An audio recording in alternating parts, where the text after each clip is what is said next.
प्रिय छात्रों, कल हमने सिंधु नदी तंत्र के बारे में बात करी थी। आज हम गंगा नदी तंत्र और ब्रह्मपुत्र नदी तंत्र के बारे में बात करेंगे, जो कि उत्तर भारत की नदियां हैं और ये दोनों ही हिमालय से निकलती हैं। इसके बाद में आप देखिएगा गंगा नदी तंत्र। गंगा नदी दो मुख्य नदियों से भागीरथी और अलकनंदा नदी, ये देखिएगा एक मैप बना रखा है, डायग्राम बना रखा है। भागीरथी पश्चिमी साइड से और पूर्वी साइड से अलकनंदा नदी मिलकर देवप्रयाग में मिलती हैं और इससे आगे इसको गंगा नदी के नाम से जाना जाता है। गंगा नदी भारत की सबसे लंबी नदी है। इसकी कुल लंबाई 2525 किलोमीटर है। ये भारत में बहने वाली सबसे बड़ी नदी है, लंबी नदी है। कुल लंबाई 2525 किलोमीटर है। इसमें भारत में इसकी लंबाई 2071 किलोमीटर है, बाकी बांग्लादेश में है। सतोपथ हिमानी से निकली अलकनंदा कहाँ से निकलती है? सतोपथ हिमानी से। और भागीरथी गोमुख से निकलती है और ये दोनों देवप्रयाग में मिलती है और इसके बाद में इसका नाम गंगा रहता है। नेक्स्ट देखिएगा, अलकनंदा की सहायक नदियाँ देखिएगा। धौली गंगा अलकनंदा में कहाँ मिलती है? विष्णुप्रयाग में। डायग्राम देखिएगा। और पिंडार नदी है अलकनंदा में, कर्णप्रयाग में मिलती है। और मंदाकिनी रुद्रप्रयाग में अलकनंदा से मिलती है। और भागीरथी के बारे में अपन बात ही कर चुके हैं। ये देवप्रयाग में अलकनंदा और भागीरथी मिलकर गंगा नदी का निर्माण करते हैं और उसके नाम से आगे ये गंगा नदी के नाम से जानी जाती है। ये डायग्राम में बहुत अच्छी तरीके से समझा रखा है, देखिएगा। बद्रीनाथ की पहाड़ियों के पास से ये अलकनंदा निकलती है और केदारनाथ की पहाड़ियों से मंदाकिनी निकल रही है और ये चित्र में बहुत अच्छी तरीके से इसको समझा रखा है। नेक्स्ट देखिएगा,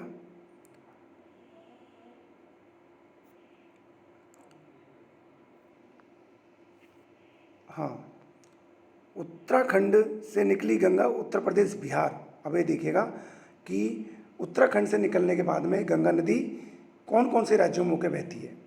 उत्तराखंड से निकलने के बाद में ये मैदान क्षेत्र उत्तर प्रदेश में प्रवेश करती है। बिहार होती हुई पश्चिमी बंगाल तक बहती है और पश्चिमी बंगाल के फरक्का पर ये धाराओं में दो धाराओं में बढ़ जाती है। कौन सी नदी? गंगा नदी। एक तो ये हुगली नदी के नाम से और दूसरी भागीरथी, जो गंगा के नाम से, उसके नाम से ये बांग्लादेश में प्रवेश करती है। अब इस गंगा नदी को बांग्लादेश में पद्मा नदी के नाम से जाना जाता है। और दूसरा जो ब्रह्मपुत्र नदी आती है, उस ब्रह्मपुत्र नदी को से यह मिलती है, जो कि जमुना नदी के नाम से बांग्लादेश में जाना जाता है ब्रह्मपुत्र नदी को। और ये दोनों मिलकर पद्मा और जमुना, यानी कि गंगा और ब्रह्मपुत्र मिलकर संयुक्त रूप से मेघना के नाम से जानी जाती है और बंगाल की खाड़ी में गिर जाती है। ये गंगा नदी का एक अपवाद क्षेत्र है। अब इसकी मुख्य सहायक नदियों के बारे में अपन बात करेंगे। ये देखिएगा, इसकी सहायक नदियों में यमुना, कोसी, गोमती, घाघरा, दामोदर, सोन, रामगंगा, गंडक, ये मुख्य नदियां हैं जो इसकी गंगा नदी की सहायक नदियां हैं। अब आप देखिएगा यमुना नदी गंगा की सबसे बड़ी सहायक नदी है, जो गंगा नदी के समानांतर उत्तराखंड से ही बहती हुई ये यूपी में गंगा नदी में मिलती है। देखिए, गंगा की सबसे बड़ी सहायक नदी कौन सी है? यमुना नदी, जो उत्तराखंड के बंदरपुंछ चोटी से, कहाँ से निकलती है? बंदरपुंछ चोटी से। देखो, भारत के नक्शे में बंदरपुंछ जगह दिखा रखी है, कहाँ पे है, जो कि उत्तराखंड में है। वहाँ से निकलती है। यहाँ यमुनोत्री है, यमुनोत्री हिमानी से निकलती है। बंदरपुंछ के पास से यमुनोत्री हिमानी से यह निकलती है। यह नदी उत्तराखंड से हरियाणा, दिल्ली, उत्तर प्रदेश से बहते हुए प्रयागराज में गंगा में नदी में जाकर मिल जाती है। प्रयागराज क्या, जो वर्तमान में इलाहाबाद के नाम से जाना जाता है। यमुना नदी का प्राचीन नाम कालिंदी है और इसकी सहायक नदियाँ देखिएगा मैप में चंबल, बेतवा, केन, ये इसकी मुख्य सहायक नदियाँ हैं। और जैसे चंबल की भी सहायक नदियों में जाएंगे तो बनास और काली सिंध, पार्वती, काफ़ी ये नदियाँ हैं जो इसकी सहायक नदियाँ हैं। बेडच, ये इसकी सहायक नदी है चंबल की। तो ये एक अपवाह तंत्र है इसका गंगा नदी का जो काफ़ी बड़ा है। अब नेक्स्ट देखिएगा, चंबल नदी, यह मध्य प्रदेश से जानापाव की पर्वत की पहाड़ियों से निकलती है। ये देखिएगा चंबल नदी इंदौर के पास जानापाव की पहाड़ियाँ वहाँ से निकलती है और उत्तर मध्य भाग में बहते हुए यह नदी राजस्थान में होकर उत्तर प्रदेश के इटावा में यमुना नदी में मिल जाती है। इसकी लंबाई कितनी है? 965 किलोमीटर। बेतवा नदी देखिएगा, बेतवा नदी भोपाल के पास से निकलती हुई मध्य प्रदेश के भोपाल से निकलती है जो उत्तर पूर्वी दिशा में बहते हुए हमीरपुर में यमुना में मिल जाती है। अब कुछ बिंदु हैं इन पे अपन चर्चा करेंगे। जो प्रसिद्ध सांची का स्थान है, जो सांची स्तूप है वो बेतवा नदी के किनारे पर है।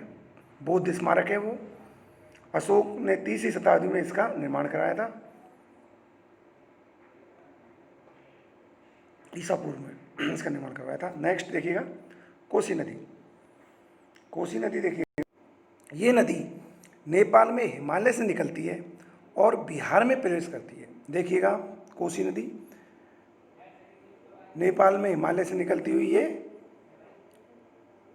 बिहार में प्रवेश करती है और ये मार्ग बदलने के कारण प्रसिद्ध है, इसलिए इसे बिहार का शोक कहते हैं।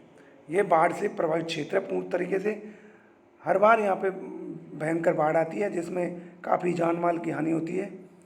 और ये नदी बिहार में कटिहार में गंगा नदी में मिल जाती है। दामोदर नदी झारखंड के छोटा नागपुर पठार, झारखंड राज्य में छोटा नागपुर के पठार से निकलती है नदी और पश्चिम में बहते हुए ये हुगली नदी में जाकर मिल जाती है। हुगली नदी किसकी शाखा है? यमुना नदी, गंगा नदी दो भागों में बट जाती है, ये अपन ने पढ़ा था, एक तो हुगली और एक भागीरथी या गंगा के नाम से जो बांग्लादेश में प्रवेश करती है। और हुगली कलकत्ता इसके तट पे बसा हुआ है और ये भी बंगाल की खाड़ी में गिरती है। और बंगाल का दामोदर को बंगाल का अभिशाप कहा जाता है और यहाँ प्रदूषण के कारण से जैविक मरुस्थल भी कहा जाता है। यहाँ पर इंडस्ट्रियाँ इतनी ज़्यादा मात्रा में विद्यमान है कि यहाँ पर ये जैविक मरुस्थल के नाम से जाना जाता है दामोदर नदी को। नेक्स्ट देखिएगा, गोमती नदी। अब गोमती नदी, यह नदी उत्तर प्रदेश के पीलीभीत स्थित गोमताल से निकलती है। मैप में देखिएगा गोमती नदी की स्थिति दिखाई गई है और फुलहर झील भी कहते हैं इसको, गोमताल को, वहाँ से ये निकलती है और ये मैदानी भागों में जाकर गंगा नदी में मिल जाती है। ऐसे ही सोन नदी है, ये मध्य प्रदेश के अमरकंटक नामक स्थान से निकलती है और उत्तर की ओर बहती हुई ये पटना के निकट कहाँ मिल जाती है? गंगा में।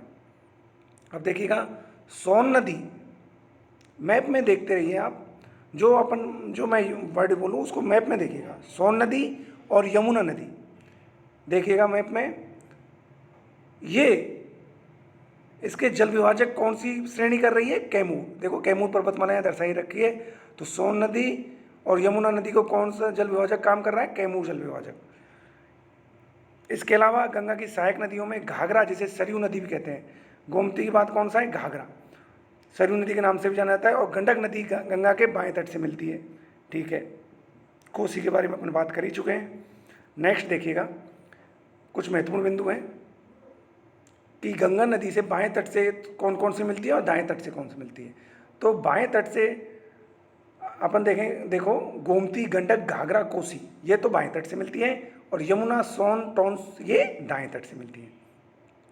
2008 में राष्ट्रीय नदी का दर्जा दिया गया है गंगा नदी को और इसमें सबसे बड़ा शहर कौन सा है गंगा नदी पे बसा हुआ? कानपुर।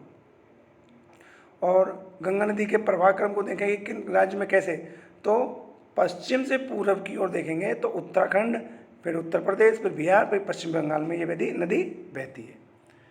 अब गंगा नदी तंत्र के बाद में अपन ब्रह्मपुत्र नदी तंत्र के बारे में बात करेंगे। ब्रह्मपुत्र नदी तंत्र में देखिएगा, तिब्बत में इसको यरलुंग जेंगवो कहते हैं, यरलुंग जेंगवो। तिब्बत में इसको कहते हैं। और ये 3 देशों में बहती है, तिब्बत, भारत और बांग्लादेश। और ये फिर बंगाली खाड़ी में गंगा नदी में मिलते हुए बंगाली खाड़ी में गिर जाती है। ये कहाँ से निकलती है? ये ब्रह्मपुत्र नदी मानसरोवर झील के निकट से, ठीक है। और इसी के पास से 2 नदियाँ भारत की जो निकलती हैं उनसे बात कर चर्चा कर चुके हैं अपन, सतलुज नदी और सिंधु नदी। ये भी मानसरोवर के पास से तिब्बत से निकलती हैं। अब इसका नाम यरलुंग जेंगपो है, इसका नाम दूसरा सांगपो भी इसको कहते हैं तिब्बत में। और जब ये अरुणाचल प्रदेश में भारत में प्रवेश करती है तो यहाँ इसका नाम दिहांग नाम से जाना जाता है, ठीक है।